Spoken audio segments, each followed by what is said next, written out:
নমস্কার বন্ধুরা, আপনাদের স্বাগত 7 কালার্স ট্রাভেল ব্লগে।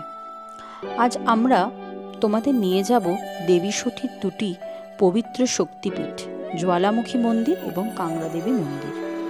এই দুটি স্থান হিমাচল প্রদেশের কাংড়া জেলায় অবস্থিত। শুধু আধ্যাত্মিকতার জন্য নয়, ঐতিহাসিক এবং প্রাকৃতিক সৌন্দর্যের জন্যও বিখ্যাত। প্রথমে আমরা দেখব হিমাচল প্রদেশের জ্বালামুখী মন্দির। এটি দেবী সতীর জীব পতনের স্থান হিসেবে পরিচিত। এটি এমন একটি তীর্থস্থান যেখানে দেবীর পবিত্র আগুন চিরকাল জ্বলছে। এরপর আমরা দেখব কাংড়া দেবী মন্দির, যা দেবীর স্তন পতনের স্থান বলে বিশ্বাস করা হয়। চলো মন্দিরের ইতিহাস, স্থাপত্য ও রহস্যময় দিকগুলো জানা যাক। হাই ফ্রেন্ডস, ফাইনালি চলে এলাম আমাদের জ্বালামুখী মন্দিরে। এটা সতীর 51 পীঠের একটা পীঠ, খুব জাগ্রত মন্দির। তো এটা টোটাল আমরা মেকলিয়াডগঞ্জ থেকে এলাম।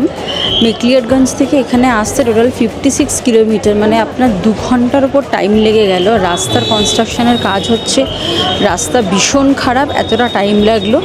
এখানে বাস স্টপও আছে, আপনারা চাইলে বাসে করেও আসতে পারেন। আমরা ক্যাবে করে এসেছি। যাই হোক, চলে এলাম মায়ের মন্দিরে। এবার মাকে দর্শন করি, আগে পুজো দিই, তারপরে বাকি কথা আপনাদের সাথে শেয়ার করছি।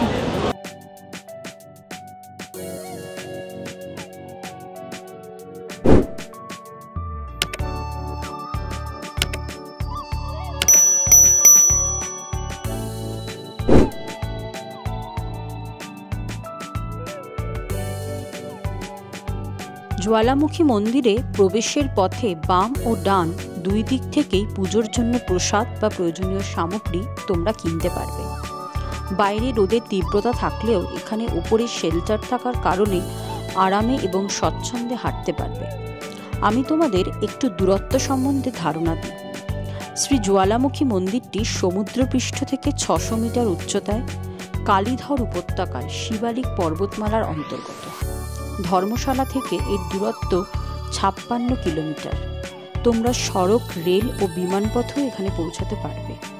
চণ্ডীগড় থেকে 200 কিলোমিটার, জলন্ধর থেকে 118 কিলোমিটার, পাঠানকোট থেকে 105 কিলোমিটার এবং সিমলা থেকে 180 কিলোমিটার দূরে অবস্থিত। নিকটতম রেলওয়ে স্টেশন জ্বালামুখী রোড, রানীতাল এবং গগল বিমানবন্দর থেকে বিমানপথেও পৌঁছানো যায়।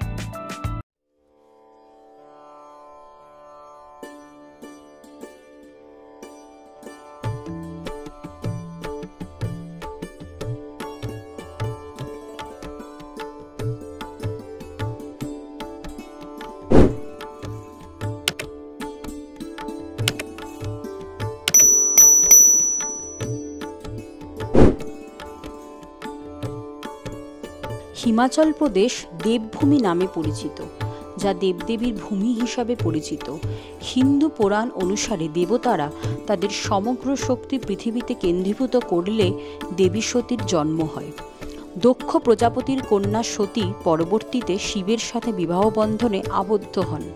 একবার দক্ষ প্রজাপতি একটি যজ্ঞের আয়োজন করেন, যেখানে শিবকে আমন্ত্রণ জানানো হয়নি। সতী এই অপমান সহ্য করতে না পেরে যজ্ঞকুণ্ডে আত্মাহুতি দেন। এই ঘটনায় শিব ক্রুদ্ধ হয়ে সতীর দেহ নিয়ে 3টি লোক পরিভ্রমণ করতে থাকেন। দেবতারা বিষ্ণুর শরণাপন্ন হন এবং বিষ্ণু সুদর্শন চক্র দিয়ে সতীর দেহকে 51টি খণ্ডে বিভক্ত করেন, যা বিভিন্ন স্থানে পতিত হয়। এই স্থানগুলি শক্তিপীঠ নামে পরিচিত। জ্বালামুখী সেই স্থান যেখানে সতীর জিহ্বা পতিত হয়েছিল এবং এখানে দেবী জ্যোতির্রূপে প্রকাশিত হয়েছেন। জ্বালামুখী মন্দির, যা জ্বালা দেবী মন্দির নামেও পরিচিত, হিমাচল প্রদেশের কাংড়া জেলায় অবস্থিত অন্যতম প্রাচীন ও বিখ্যাত তীর্থস্থান। এই মন্দিরটি দেশের 51টি শক্তিপীঠের মধ্যে একটি এবং এটি দেবী জ্বালামুখীকে উৎসর্গীকৃত, যিনি জ্বলন্ত মুখের দেবী হিসেবে পরিচিত। জ্বালামুখী শব্দটির অর্থ আগ্নেয়গিরি। জ্বালামুখী মন্দিরের বিশেষত্ব হল এখানে দেবীর কোনো মূর্তি বা ছবি নেই। মন্দিরের অভ্যন্তরে রয়েছে চিরজ্বলন্ত অগ্নিশিখা, যা প্রাকৃতিকভাবে জ্বলছে। জ্বালামুখী দেবী এখানে একটি শিখারূপে পূজিত হন, যা মন্দিরের গর্ভগৃহের একটি ছোট শিলাখণ্ডের ফাটল থেকে নির্গত হয়। মন্দিরে মোট 9টি জ্যোতি প্রজ্বলিত হয়, যা 9 জন দেবী মহাকালী, অন্নপূর্ণা, চণ্ডী, হিঙ্গলাজ, বিদ্যাবাসিনী, মহালক্ষ্মী, সরস্বতী, অম্বিকা এবং অঞ্জি দেবীর প্রতীক। এই শিখাগুলি কতদিন ধরে জ্বলছে এবং কোথা থেকে নির্গত হচ্ছে তা অজানা। সারা ভারত থেকে বহু ভক্ত এই পবিত্র জ্যোতিগুলির পূজা করতে মন্দিরে আসে। বিশেষ করে নবরাত্রির সময় এই স্থান উৎসবের রূপ নেয়। শ্রী জ্বালামুখী মন্দিরে দেবী নবজ্যোতিরূপে প্রকাশিত। এই জ্যোতিগুলি নবদুর্গার রূপে সমগ্র সৃষ্টিকে ধারণ করেছে। নবজ্যোতির পূজায় ভক্তরা এই দেবদেবীর পূজা করলে নিম্নলিখিত আশীর্বাদগুলি লাভ করেন। দেবী মহাকালী ভক্তি ও মুক্তির দেবী হিসাবে পরিচিত। অন্নপূর্ণা খাদ্যের দেবী। চণ্ডী শত্রু ধ্বংসকারিণী। হিঙ্গলাজ অপশক্তি ধ্বংসকারিণী। বিন্ধ্যবাসিনী দুঃখ বিনাশিনী। মহালক্ষ্মী ঐশ্বর্য ও শোভার দেবী। সরস্বতী জ্ঞানের দাত্রী। অম্বিকা সন্তানের দাত্রী। অঞ্জনা দেবী আয়ু ও সুখের দেবী হিসাবে পরিচিত।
এই মন্দিরে আগুন চিরকাল জ্বলতে থাকে এবং এর উৎস আজও বিজ্ঞানীদের কাছে রহস্য। বিভিন্ন গবেষণায় বলা হয়েছে এটি মন্দিরের নিচে থাকা মিথেন গ্যাসের কারণে ঘটে। তবে ভক্তদের কাছে এটি দেবীর অলৌকিক ক্ষমতার প্রতীক। বিজ্ঞানীরা অনুমান করে যে মন্দিরের নিচে একটি আগ্নেয়গিরি রয়েছে এবং সেখান থেকে নির্গত প্রাকৃতিক গ্যাস শিখারূপে জ্বলে। ইতিহাস বলে কাংড়ার রাজা ভূমিচন্দ কাটৌচ, যিনি দেবী দুর্গার এক মহান ভক্ত ছিলেন, স্বপ্নে এই পবিত্র স্থানের দর্শন পান। এরপর রাজা লোকজন পাঠিয়ে সেই স্থান খুঁজে বের করেন এবং সেখানে একটি মন্দির নির্মাণ করেন। বর্তমান মন্দিরটি সোনার প্রলেপযুক্ত গম্বুজ, বিভিন্ন চূড়া এবং রূপোর দরজা নিয়ে তৈরি। জ্বালামুখী মন্দিরের স্থাপত্য শৈলীতে প্রাচীন হিন্দু সংস্কৃতির ছোঁয়া পাওয়া যায়। এখানে স্বর্ণ ও রৌপ্য দিয়ে সাজানো একটি গম্বুজ রয়েছে, যা মুঘল সম্রাট আকবরের দান করা বলে কথিত। মুঘল সম্রাট আকবর একবার এই শিখাগুলি নেভানোর চেষ্টা করেন। তিনি বিশাল লোহার পাত্র ব্যবহার করে এই পবিত্র শিখাগুলি নিভিয়ে দেবার চেষ্টা করেন এবং জলে ভিজিয়ে দেন, কিন্তু সমস্ত প্রচেষ্টাই ব্যর্থ হয়। শিখাগুলি আরও তীব্র হয়ে ওঠে এবং লোহার পাত্র ছিঁড়ে বেরিয়ে আসে। এরপর আকবর মন্দিরে একটি সোনার ছত্র উপহার দেন, কিন্তু সেই ছত্র আচমকাই পড়ে যায় এবং সোনার পরিবর্তে এমন একটি ধাতু তৈরি হয় যা আজও রহস্যময়। এই ছত্র আজও মন্দির প্রাঙ্গণে সংরক্ষিত আছে। এই ঘটনার পর আকবরের দেবীর প্রতি ভক্তি আরও গভীর হয়। প্রতি বছর হাজার হাজার ভক্ত এই মন্দিরে আসেন তাদের আধ্যাত্মিক চাহিদা পূরণ করতে। 1765 সালে মহারানা রঞ্জিত সিংয়ের নেতৃত্বে আফগানিস্তানের খাইবার দরওয়াজায় আহমদ শাহ আবদালিকে পরাজিত করা হয়। এই বিজয়ে মহারানা রঞ্জিত সিং কোহিনূর হীরা এবং বিপুল সোনার ভাণ্ডার লাভ করেন। রঞ্জিত সিং প্রাপ্ত সোনার ভাণ্ডারের 50% ব্যবহার করা হয়েছিল অমৃতসরের স্বর্ণ মন্দিরের প্রধান গম্বুজ নির্মাণে, 25% জ্বালামুখী মন্দিরে এবং বাকি 25% কাশী বিশ্বনাথ মন্দিরে।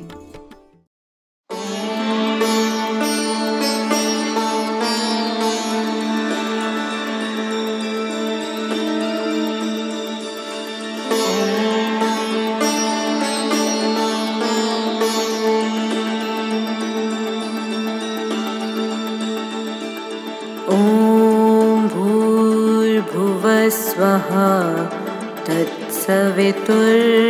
तत्सवितुर्वरेण्यं भर्गो देवस्य धीमहि धियो यो नः प्रचोदयात्।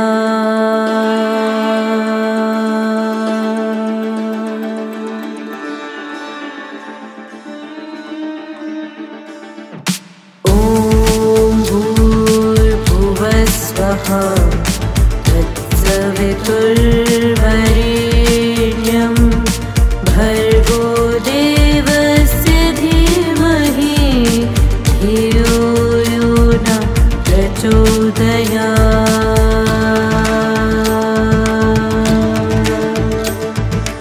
ॐ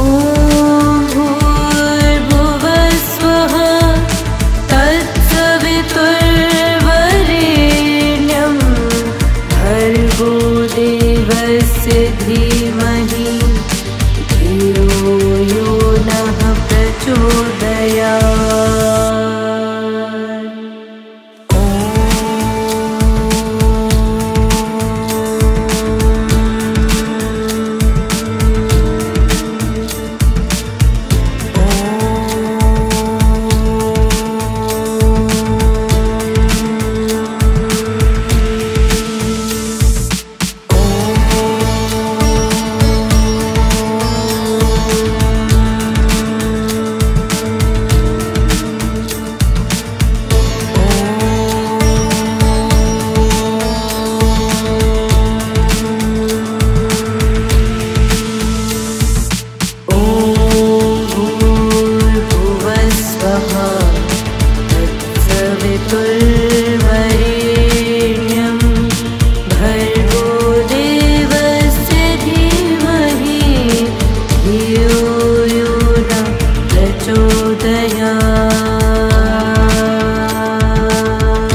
বন্ধুরা, এখন আমরা চলে এসেছি হিমাচল প্রদেশের ঐতিহ্যবাহী এবং পবিত্র কাংড়া দেবীর মন্দিরে।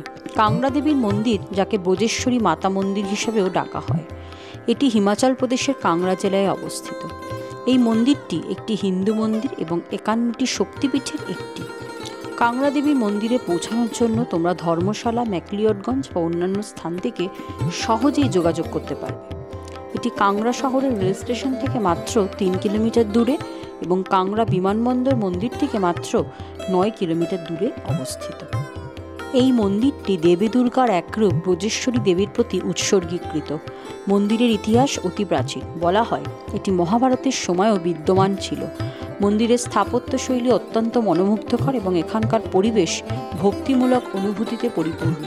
মন্দির প্রাঙ্গণে আরও বেশ কয়েকটি ছোট ছোট মন্দিরও রয়েছে, যা হিন্দু দেবদেবীর প্রতি উৎসর্গীকৃত। এখানে ভৈরবেরও একটি মন্দির রয়েছে। মন্দিরটি বিশেষত নবরাত্রির জন্য বিখ্যাত, যা বছরে 2 বার উদযাপিত হয়।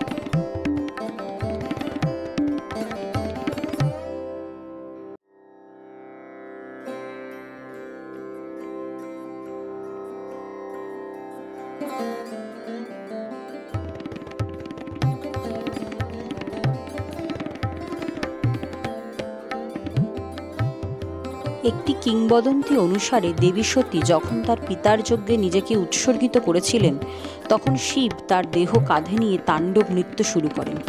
বিশ্ব ধ্বংস হওয়ার হাত থেকে রক্ষা করতে বিষ্ণু তার চক্র দিয়ে সতীর দেহকে 51টি অংশে বিভক্ত করেছিলেন।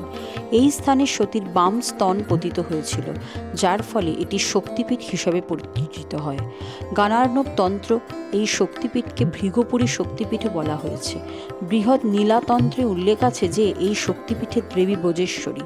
এই স্থানটি পূর্বে গুপ্তপুরা নামেও পরিচিত।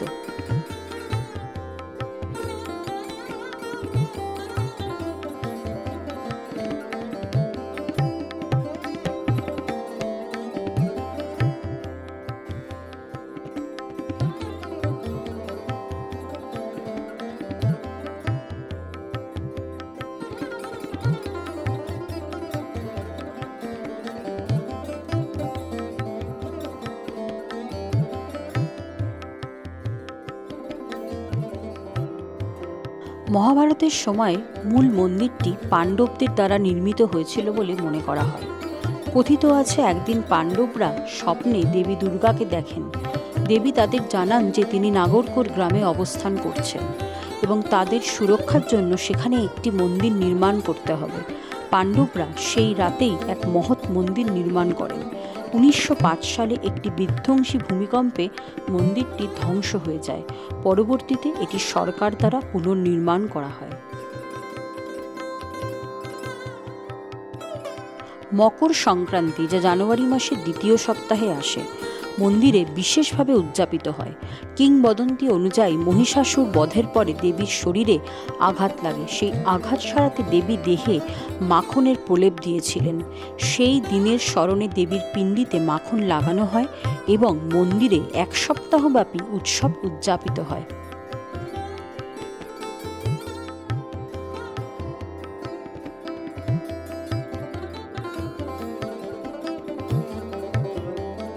বন্ধুরা, এই ছিল দেবী সতীর 2টি পবিত্র শক্তিপীঠ, জ্বালামুখী মন্দির এবং কাংড়া দেবী মন্দিরের গল্প। আমাদের সঙ্গেই থাকুন, কোথাও যাবেন না। যদি আপনাদের আমাদের ভিডিওটিকে ভালো লাগে এবং উপভোগ করেন, লাইক, শেয়ার এবং সাবস্ক্রাইব করতে কিন্তু ভুলবেন না। ধন্যবাদ এবং দেবীর আশীর্বাদ সবার উপর থাকুক। জয় মা দুর্গা।